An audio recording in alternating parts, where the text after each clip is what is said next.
Assalamualaikum warahmatullahi wabarakatuh.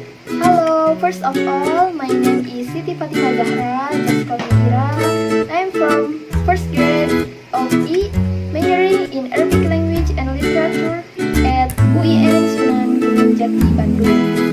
Here, I will explain the English material that I have learned in previous meeting about my research on greeting, question form of yes or no, question word, and part of speech.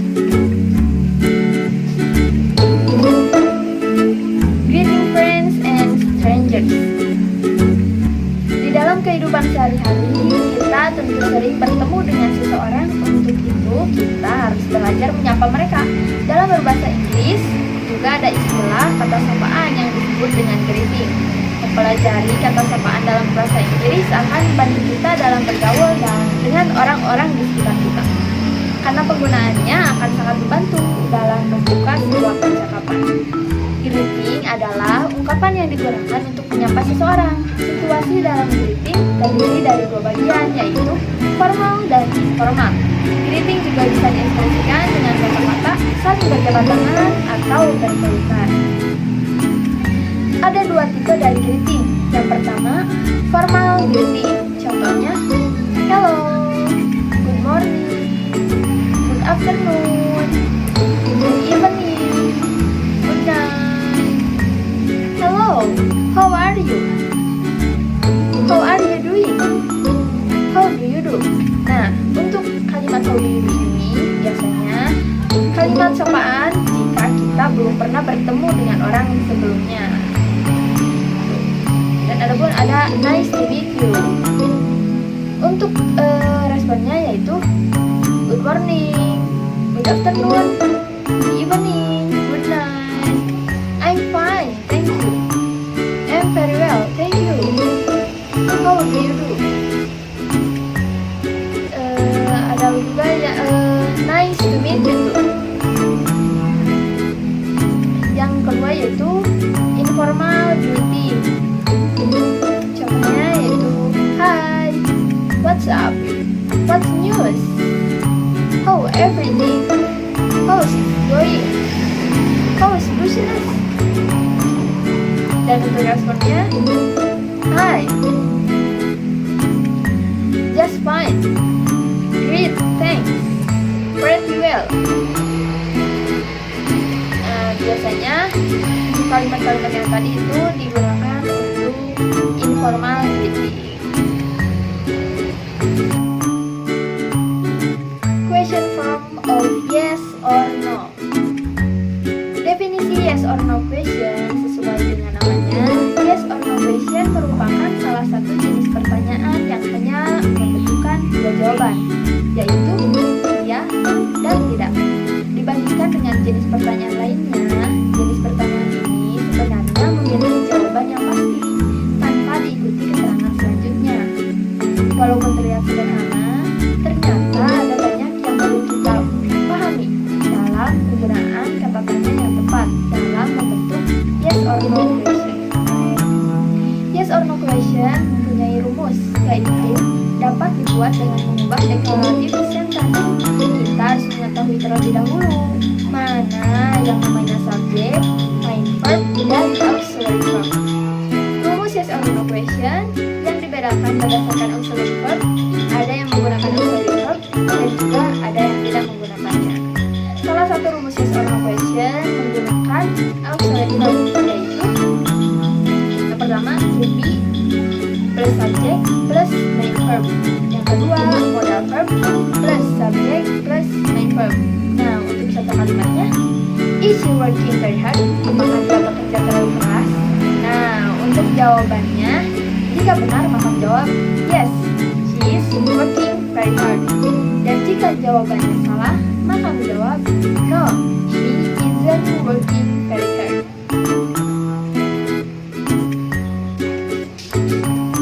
Question word.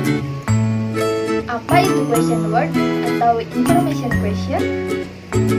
Question word adalah sekumpulan kata tanya yang digunakan untuk menanyakan suatu hal, seperti menanyakan waktu, tempat, orang, benda, hal, menanyakan lain-lain. Question word juga dapat disebut dengan open question karena sifatnya yang menjelaskan sesuatu, bukan untuk mendapatkan jawaban yes or no saja. Untuk membentuk sebuah pertanyaan question word, ada rumus yang diperlukan agar kalimat menjadi masuk akal dan sesuai dengan kaidah grammar. Berikut ini adalah rumus dari question word. 5W1H plus auxiliary verb, to be, to have, plus subject, plus main verb. Nah, contoh kalimatnya, what are you doing? Apa yang sedang kamu lakukan? Ada banyak jenis-jenis question word, diantaranya what, where, when, why, which, who, whose, how often, how far, how long, how old, how many, how much. Parts of speech. Parts of speech merupakan klarifikasi dari kata-kata yang dikategorikan dari peran dan fungsinya dalam struktur kalimat sebuah bahasa. Ada 8 parts of speech, yaitu noun atau kata benda, pronoun atau kata ganti, verb atau kata kerja, adjective atau kata sifat, adverb atau kata keterangan, preposition atau kata depan, conjunction atau kata hubung, dan interjection sebagai kata seru. Mari kita simak dengan masing-masing part of speech. Yang pertama, ada noun atau kata benda. Noun berfungsi untuk menamai orang, tempat, benda, atau ide.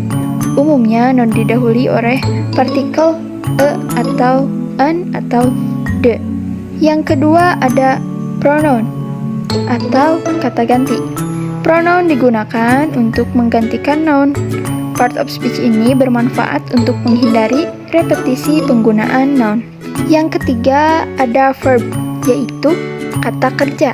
Verb digunakan untuk menunjukkan tindakan dari subjek, menunjukkan peristiwa atau keadaan.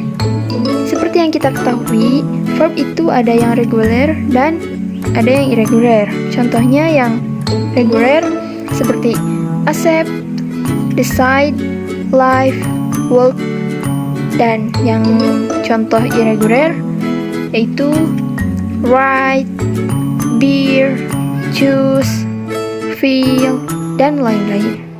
Yang keempat ada adjektif atau kata sifat.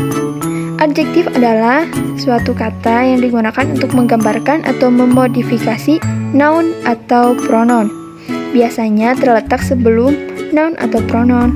Contohnya old, young, bad, fat, thick, big, small, pretty, dan sebagainya. Yang kelima ada preposition atau kata depan. Preposition ini merupakan suatu parts of speech yang diletakkan sebelum noun atau pronoun untuk membentuk suatu frasa yang memodifikasi kata lainnya dalam suatu kalimat.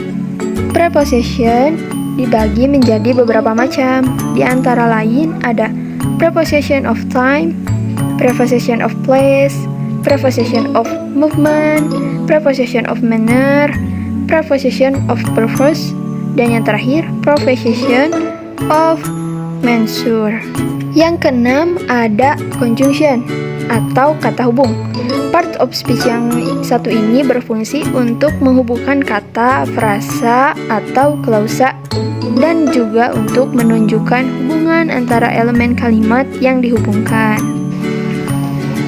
Maybe enough from me. Sorry if there are many mistakes.